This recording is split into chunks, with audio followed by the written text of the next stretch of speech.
ભગવાન શુકદેવજીએ પરીક્ષિતને એમ પણ કહી દીધું કે હે રાજન, ક્વ કાચ ક્વ મણિર મહા.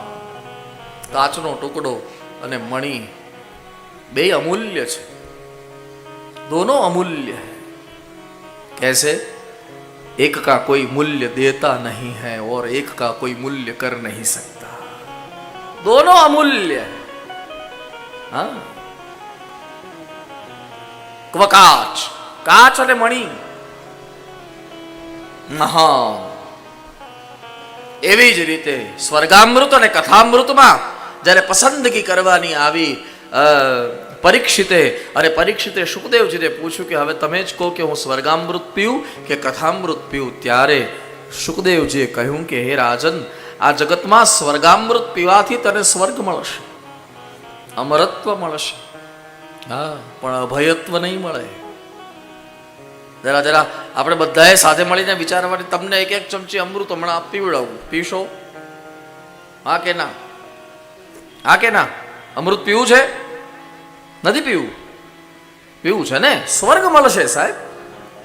નથી પીવું? તમે હા કયો કા ના કયો મને? પીવું છે. ચાલો સારું. હવે ચાલો એક એક ચમચી ની એક એક લોટો અમૃત પાઈ દો. એક એક લોટો, એક એક ગ્લાસ અમૃતનો ભરીને તમને પીવડાવો. તમે એ લોટો અમૃતનો પીશો પછી તમે શું માનશો પોતાની જાતને? હે, બોલો બોલો. અમર થઈ ગયા. હવે આપણને આ જગતમાં કોઈ મારી શકે નહીં.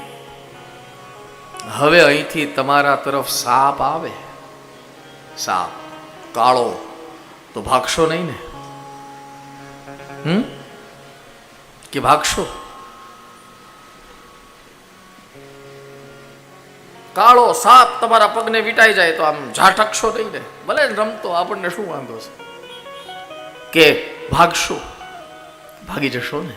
ભલે અમૃત પીધું છે આપણી પાસે, અમૃતનું, એ અમૃતના પ્રભાવે આપણે અમર જરૂર થયા, પણ ભય હૃદયનો ગયો નથી, અભય નથી થયા. કથા શું કરે?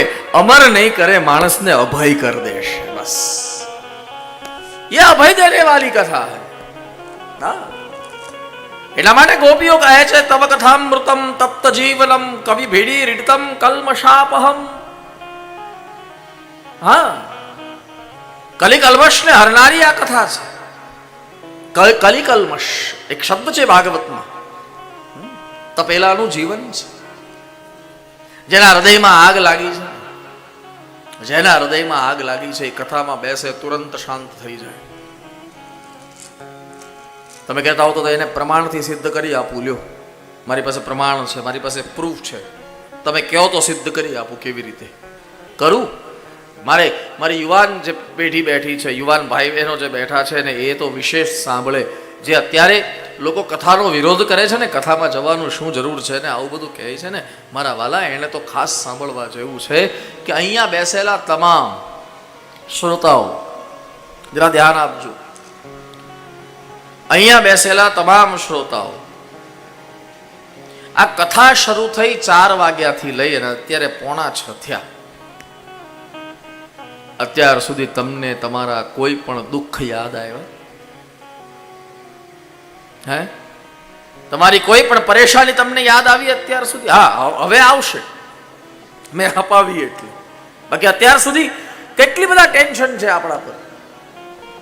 સાસુને વહુનું છે, વહુને સાસુનું છે, દીકરાને બાપનું છે, બાપને દીકરાનું છે, આપણને ધંધાનું ટેન્શન છે, કાલે આમ કરવું છે, પરમ દિવસે આ પ્લાન કરવો છે, કેટલી બધી પરેશાનીઓ છે. પણ અહીંયા બેસેલો એક પણ વ્યક્તિ એમ કહે કે કથા જ્યારથી શરૂ થઈ ત્યારથી એક પણ ચિંતા કે એક પણ દુઃખનો વિચાર આપણા માનસમાં આવ્યો નહીં ને?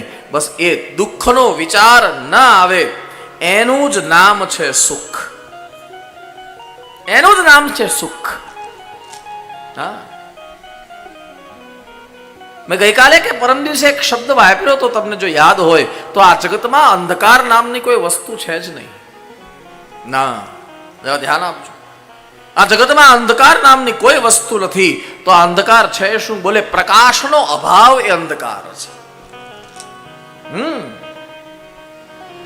એવી જ રીતે આ જગતમાં અજ્ઞાન નામની કોઈ વસ્તુ જ નથી, પણ જ્ઞાનનો અભાવ એનું નામ છે અજ્ઞાન. અને એવી જ રીતે સાહેબ દુઃખ નામની કોઈ વસ્તુ નથી, પણ સુખનો અભાવ એનું નામ છે દુઃખ.